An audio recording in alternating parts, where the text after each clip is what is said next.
Teman-teman. Halo teman-teman kelas 6, apa kabar? Kalian masih semangat kan belajar bersama aku? Sebelum kita belajar, alangkah baiknya kita berdoa dulu agar pelajaran hari ini bisa bermanfaat untuk kita semua. Berdoa menurut kepercayaan masing-masing. Doa dimulai. Amin. Berdoa selesai.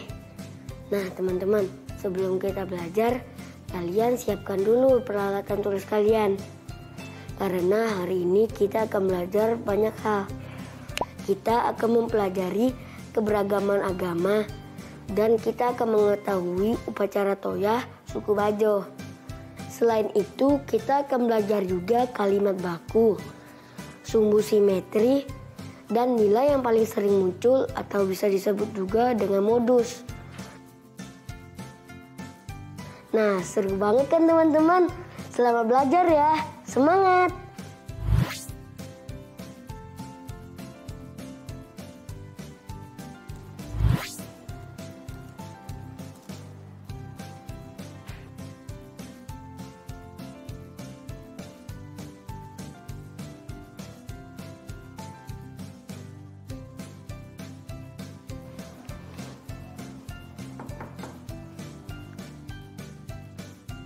Kak Dimas lagi apa?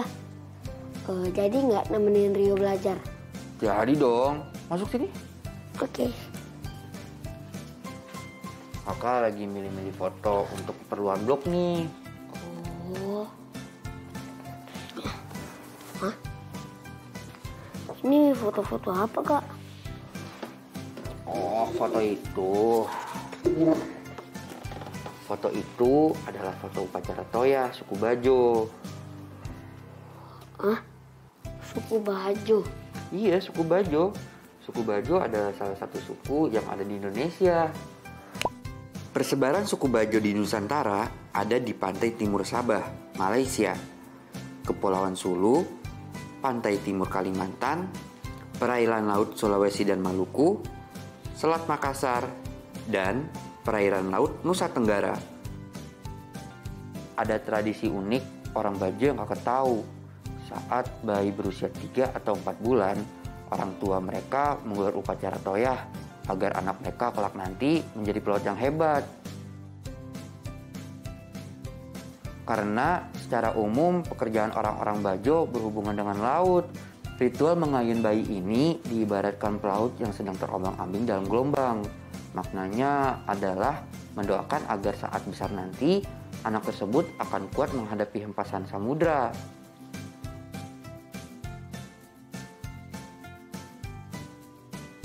Oh gitu. Ini hal baru yang aku tahu. Nah teman-teman, kalau kamu gimana? Adakah upacara adat yang pernah kamu hadiri? Kalau ada, tuliskan ciri-ciri upacara toyah dan upacara lainnya dalam bentuk tabel seperti ini ya.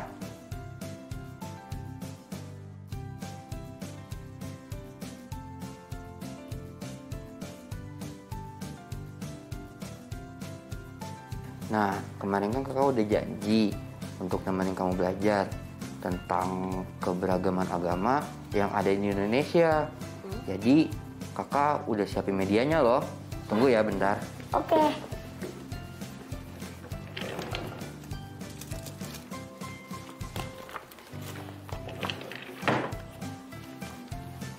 Coba kamu geser.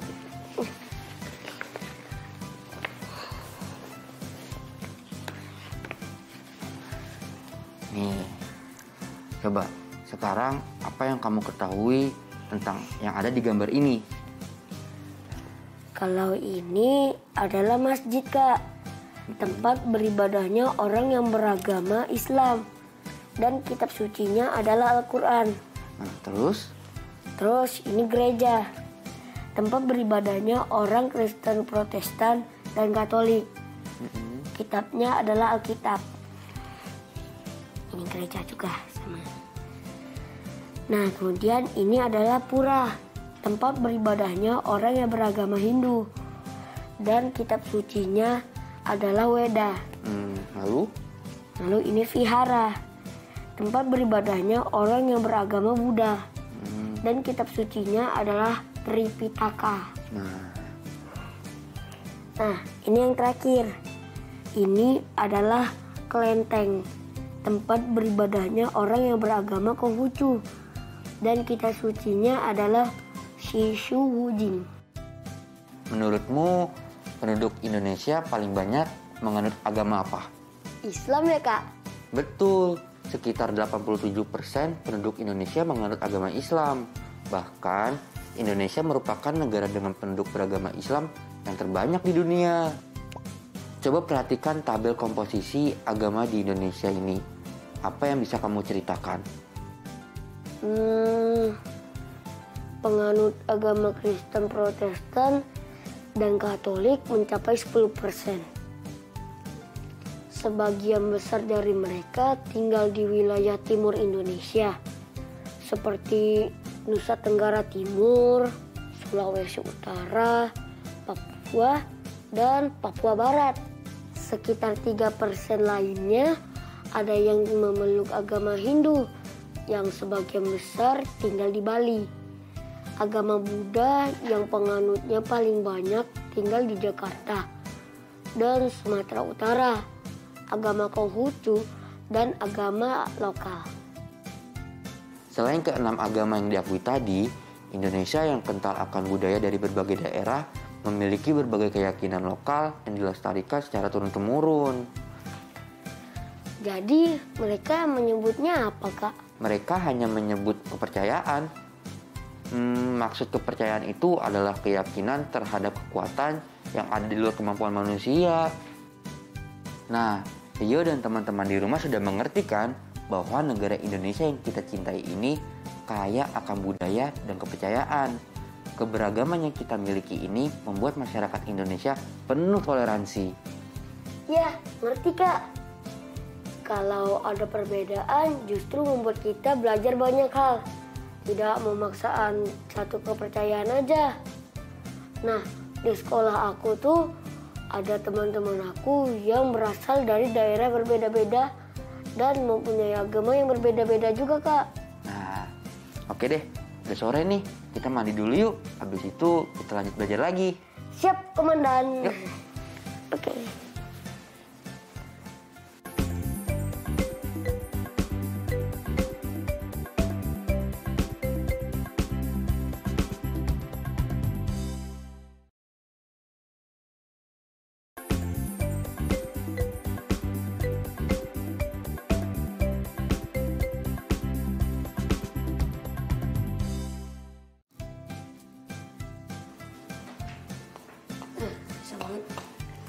Sini.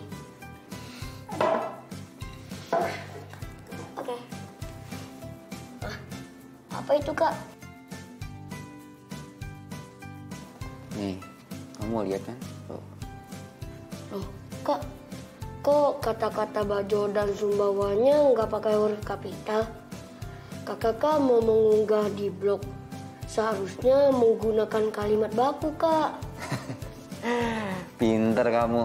Oh iya, ngomong-ngomong soal kalimat baku, Rio tahu nggak ciri-ciri dari kalimat baku itu? Oh, kalau itu Rio tahu, Kak.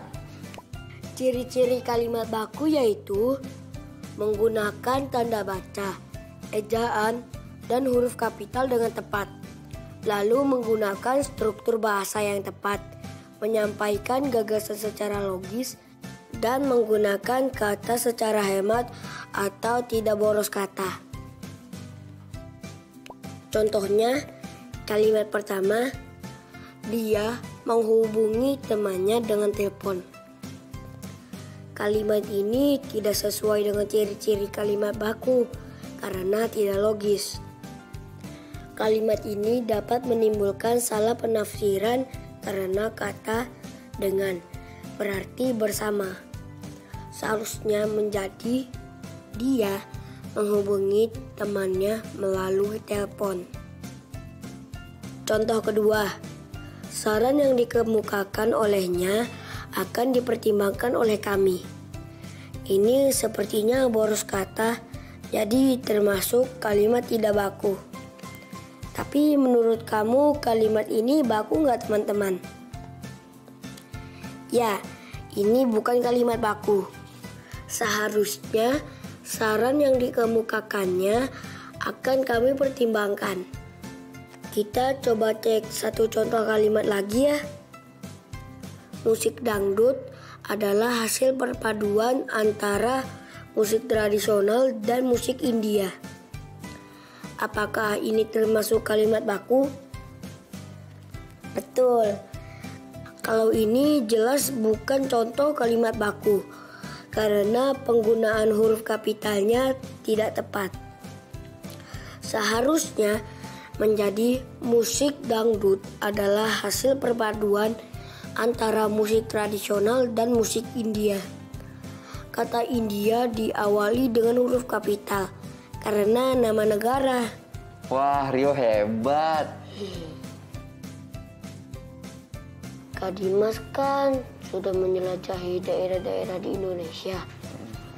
Tapi daerah mana sih yang paling Kak Dimas ingin kunjungi? Kakak tuh lagi pengen ke Toraja yang terletak di Sulawesi Selatan. Oh iya. Tapi kenapa? Di sana itu budayanya masih kental banget. Apalagi kakak suka banget belajar budaya yang ada di Indonesia. Nih, coba lihat deh. Rumah adatnya aja menarik kan? Oh, ini rumah adat suku Toraja, Kak? Iya, namanya Tongkonan. Nah, Tongkonan ini dibangun sebagai rumah panggung berbentuk persegi panjang. Sampai sekarang masyarakatnya masih tinggal di rumah adat ini, Kak? Iya, Tongkonan ini dihuni secara turun-temurun generasi demi generasi suatu keluarga. Nah, serta merupakan bagian penting dari adat masyarakat Toraja. Nah, dalam arsitektur Tongkonan, sumbu simetri itu memegang peranan penting loh. Hah? Sumbu simetri? Itu apa, Kak? Nah, sumbu simetri itu adalah lipatan atau garis yang membagi suatu bangunan datar menjadi dua bagian sama bentuk dan ukuran. Coba kakak kasih contoh ya. Di sini kakak buat lingkaran. Lalu segitiga.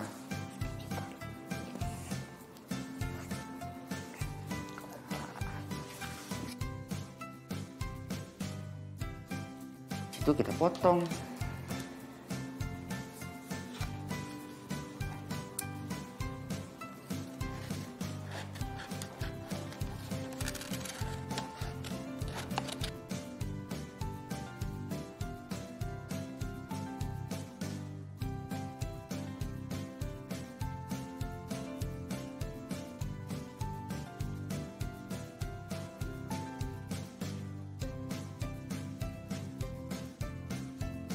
Nah, sekarang kita lipat bagi dua ya, sama bentuk dan sama ukuran.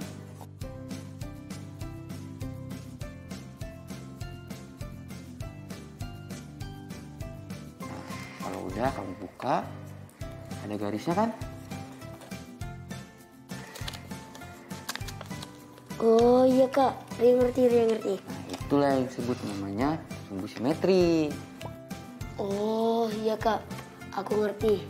Jadi garis sumbu simetri ini membagi dua bagian sama besar ya, Kak? Iya, betul. Oke, Kak.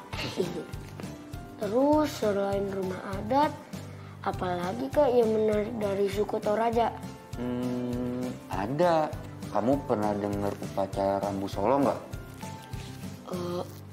Itu apa Kak? Rambu Solo adalah ritual kematian. Dalam upacara ini, keluarga mengadakan pesta penghormatan yang terakhir kalinya untuk kerabat yang telah meninggal. Sebelum upacara diadakan, jenazah disemayamkan terlebih dahulu di rumah dan dianggap belum meninggal. Nah, salah satu ritual yang paling penting dalam upacara Rambu Solo adalah penyembelihan kerbau. Kerbau dipercaya akan menjadi kendaraan almarhum ke alam baka. Jadi keluarga dari almarhum harus punya kerbau supaya bisa melaksanakan upacara Rambu Solo ini ya Kak? Iya, tapi kerbau-kerbau yang disembelih berbeda-beda tergantung tingkat masyarakatnya. Golongan bangsawan dan menengah menyembelih kerbau dalam jumlah yang berbeda. Sedangkan masyarakat biasa tidak mengadakan upacara Rambu Solo. Kira-kira tiap keluarga menyembelih berapa kerbau ya? Nah, coba kita hitung. Ini adalah data jumlah banyak kerbau yang disembelih beberapa keluarga kalangan menengah suku Toraja. Nah, kalau Rio dan teman-teman di rumah mau tahu berapa banyak kerbau yang umumnya disembelih tiap keluarga suku Toraja, apa yang harus dilakukan? Kita harus menentukan satu nilai yang paling mewakili kelompok data tersebut. Dalam pengolahan data, kita mengenal konsep modus. Modus itu adalah nilai yang paling sering banyak muncul dalam setiap pengolahan data. Nah, kita bisa menggunakan modus untuk menentukan nilai yang paling mewakili kelompok data. Terus Kak? Sebentar, kakak punya cara lain untuk mencari tahu frekuensi terbanyak dari suatu data. Mau bermain sambil belajar nggak? Wah, mau Kak. Oke, bentar ya. Oke.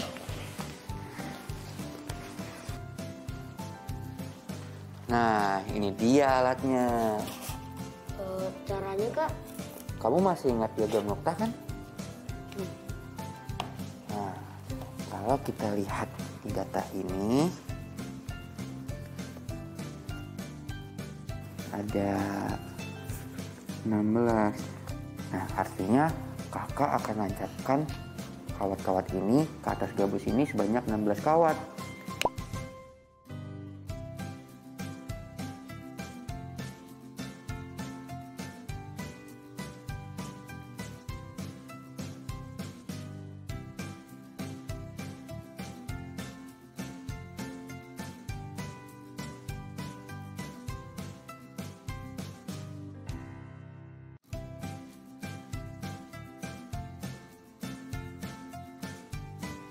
Wah, jadi kelihatan Kak dari mote yang tersusun ini. Mote yang berjumlah 10 terlihat paling banyak. Tuh. Artinya frekuensi angka 10 yang paling banyak muncul. 10 adalah nilai yang paling mewakili kelompok data tersebut. Benar kan Kak? Benar banget, hebat kamu. Nah, Rio, ternyata jenis kerbau yang disembelih juga berbeda-beda loh untuk upacara itu. Ada 3 jenis kerbau yang biasanya disembelih untuk suku Toraja. Ada Tedong Pudu, Tedong Bonga, dan Tedong Saleko. Tedong Pudu adalah kerbau berwarna hitam dominan. Tedong Bonga, kerbaunya berwarna hitam berbelang putih. Dan Tedong Saleko, warnanya putih berbelang hitam. Nah, ini adalah data kelompok jenis kerbau yang disembelih beberapa keluarga suku Toraja. Sekarang, coba Rio tentukan, umumnya, apa jenis kerbau yang disembelih keluarga suku Toraja? Berarti aku mencarinya dengan konsep modus lagi ya Kak? Betul. Nah teman-teman, aku akan menggunakan kawat dan mote ini untuk mencari modus. Mote yang berwarna hijau berarti sapi Tedong Pudu. Nah, yang berwarna merah berarti Tedong Bonga. Dan yang terakhir kuning berarti sapi Tedong Saleko. Di data pertama, ada 2 jenis sapi tedong pudu, 2 jenis sapi tedong bonga, dan 1 jenis tedong saleko. Di data kedua, ada 4 jenis tedong pudu dan 1 jenis tedong bonga.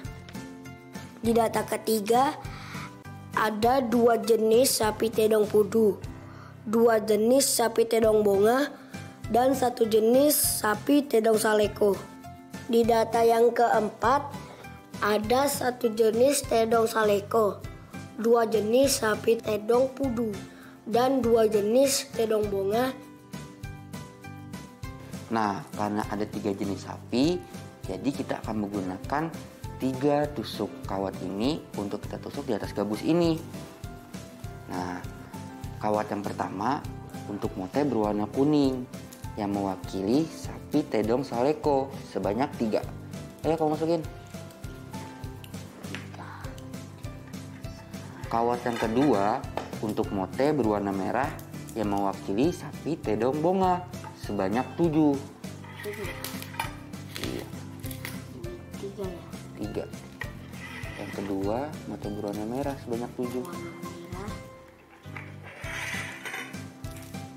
Lalu kawat yang ketiga, yang terakhir untuk motif berwarna hijau yang mewakili sapi tedong pudu sebanyak 10.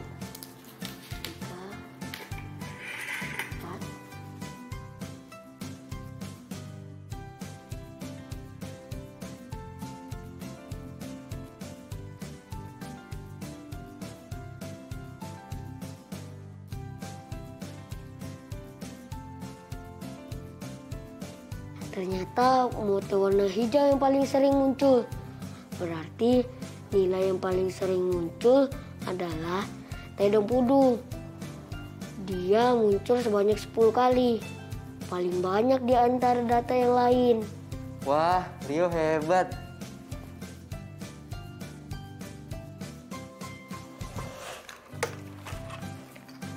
Kak, hari ini aku seneng banget. Bisa belajar banyak hal. Aku paling suka cerita Kak Dimas soal budaya dan suku-suku yang ada di Indonesia. Nanti kalau udah besar, aku juga mau menjelajah Indonesia dari Sabang sampai Merauke. Iya dong, nanti kita bisa jalan-jalan bareng ya. Emangnya kamu mau jalan-jalan kemana sih? Banyak Kak, tapi yang paling penting aku mau ikut kakak jalan-jalan pergi ke Tanah Toraja. Tetap belajar dari rumah ya teman-teman. Jaga jarak, rajin cuci tangan, dan pakai masker agar kita ikut mencegah penyebaran COVID-19. Sampai jumpa!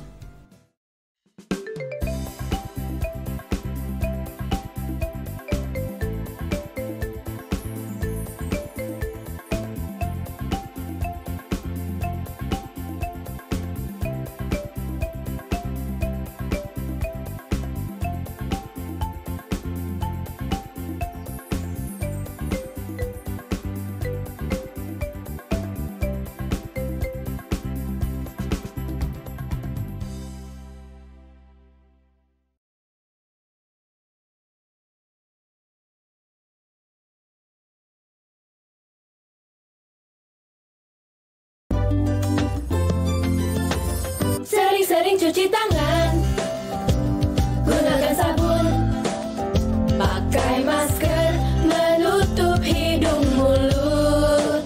Jangan lupa jaga jarak saat ketemu orang.